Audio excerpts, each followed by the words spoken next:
Hey, it's the Rings of Power, and it's time we already revisit Season 1 of this trailer trash dumpster fire and go over one of the most stunning and brave stories ever told. Look, who's that? It's Go-Go-Gadget Galadriel, of course, and wow, his best brother Finrod, but he was killed to death by incel Sauron, so now it's time for the stunning and brave strong woman to self-promote herself as Sauron Hunter, that we all know she failed miserably at. She's so cool, she's now running around and is climbing ice mountains with metal armor, you know, the alpine metal clothing you buy all the time. Wait, no you don't! That stuff is widely used as a conductor of heat, and therefore wholly unsuitable for cold environment apparel. Is this a display of the writer's lack of basic knowledge? Of course it is, and it only gets worse. Slap my ass and call me Susan, she's found a castle on the mountains, and once inside, stunningly punches through an ice wall to find incel Sauron's sigil. Wow, it's almost as if that was too easy, but oh no! There's a snow troll, and she pogo sticks to kill it to death. Everyone hates her now, and Giga Chad Elf King totally tells her she's going back to Pelennor, but Go-Go-Gadget Galadriel, being a disobedient bitch queen, jumps from the boat right at the last moments, thousands of miles from Middle-earth. Hey, who's this handsome chap that she's come across in the middle of the fucking ocean? It's Sawyer from Lost of... Wait, no it's not, it's incel Sauron, but she totally only knows him as definitely not Sauron Halbrand. They're on a raft, in the middle of nowhere, for reasons. But a giant worm, that is not the worm from Dune, crashes their fun parade, leaving just them two alone. It must be their lucky day, because here comes the Numero Normies to save them, and this chap is a Isildur's dad, who is totally into elves. Fast forward, and incel Sauron looks at a forge. Well, that bit was really important, because it's the only hobby Sauron has ever had. Let's move on, and now the literal yes queen is telling the Go-Go-Gadget Galadriel she's a total bitch and is under house arrest, which she immediately escapes from, and threatens that guy who totally fake cried in episode 7. Instead of stopping her, he puts her on a horse and takes her on a date to the local library, where Sherlock Galadriel works out that all she had to do was turn Sauron's sigil sideways and it's a map. But what's definitely incel Sauron up to? He wants to forge things, but doesn't have the admin rights to the Numero Normie School of Forgery, so steals one off knockoff Carl Benjamin, gets into a fight and ends up on the naughty step. Look, Go-Go-Gadget Galadriel's back, and totally thinks incel Sauron is a king, even though he says he isn't, so Sauron being a simp and not standing up for himself just says fine, he'll be the king from now on. Scene transition, and the literal yes queen is pretty pissed at Go-Go-Gadget Galadriel for getting a library day release without a permission slip, and straight up is about to walk off, but one of them needs to have the last word, so she full on tells literal yes queen she has a tampon inside of her. Now in jail, incel Sauron is trying to help her because he's actually a standout guy and says that she should totally find out what people fear and help them overcome it because again, he's actually a really nice guy. Hey, it's Republican Rasputin and he totally wants to have a quiet word with Go-Go-Gadget Galadriel about Halbrand definitely being Sauron, but no one can tell her anything, so she totally protests those wet wipe guards into a jail cell, which is the most believable thing I've ever seen. She then escapes with absolute ease and goes to see the king, but the literal yes queen is there, who tells her she's a total bitch again, but does she want to come to her room to play with some toys?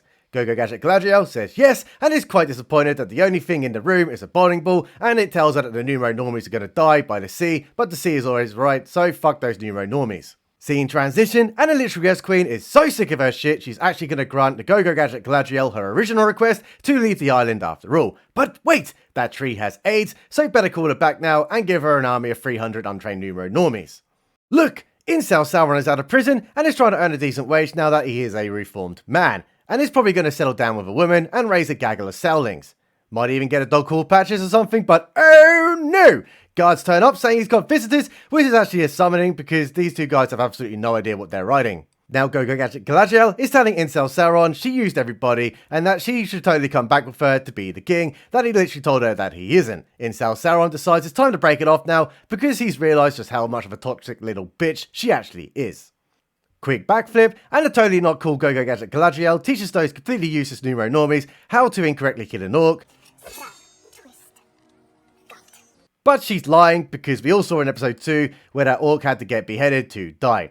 And if you haven't died to death with boredom yet, audience, she totally just come at me bro the untrained Numero Normies where everyone died of cringe.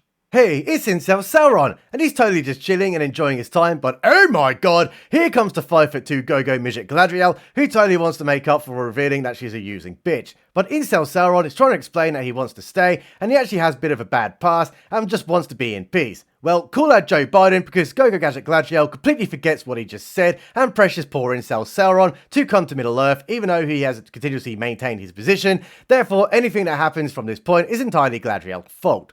Look, she's on a boat now and, wow, she has elven armor on again, even though she's literally not had any since jumping off the boat to Valinor. And if we fast forward, she's totally learning now that Isildur's mum got Hillary Clinton by the sea, and that bitch is always right, so she probably died to death on purpose.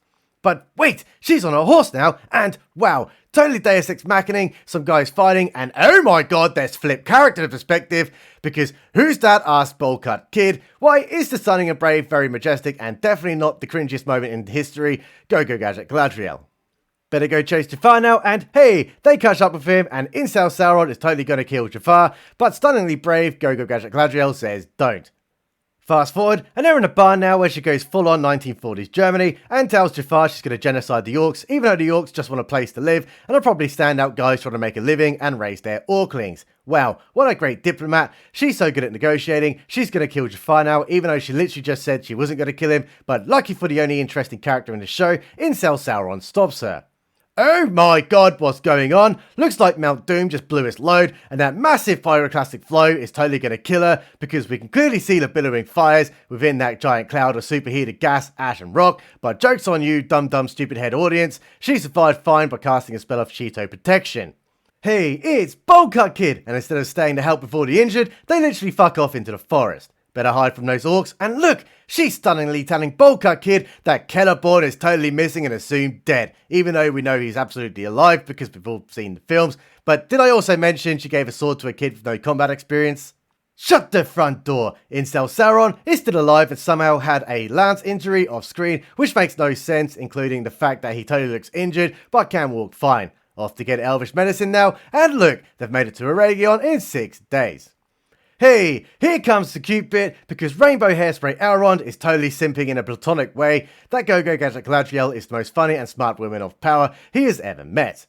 But what's Incel Sauron doing? He's talking forges and helping the elves survive the evil demon jizz that's on their tree, because he's a standout guy. Oh my god, Celebrimbor totally just set off Galadriel's stunning and brave radar by saying things Jafar said, although everyone has already forgot what he said because, well, who the hell was awake in those episodes anyway? And now she has a hard-on for Ancestry.com and totally finds out there's no king of the Southlands, even though she literally said that he was the king and he said he wasn't. Hey, she's now confronting Incel Sauron, who no-clips her into level 1 of the backrooms, and there's best brother Finrod. But she completes it with ease and goes on to the second level, where Incel Sauron tells her he only ever wanted to be free from his past and was totally happy making a new life for himself, but she's the evil, dumb, stupid bastard who brought him back, but if she goes on a date with him, they'll totally be really cute together. She says no, as she has a long list of elves already interested in her, which is a complete lie because men don't want to date a female dude.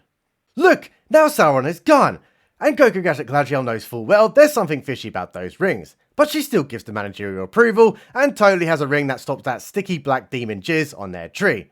But what's Incel Sauron up to? He's totally going back home to update his MySpace page that his relationship status is now complicated and probably wants to clap some orc cheeks. Subscribe button. It's always right.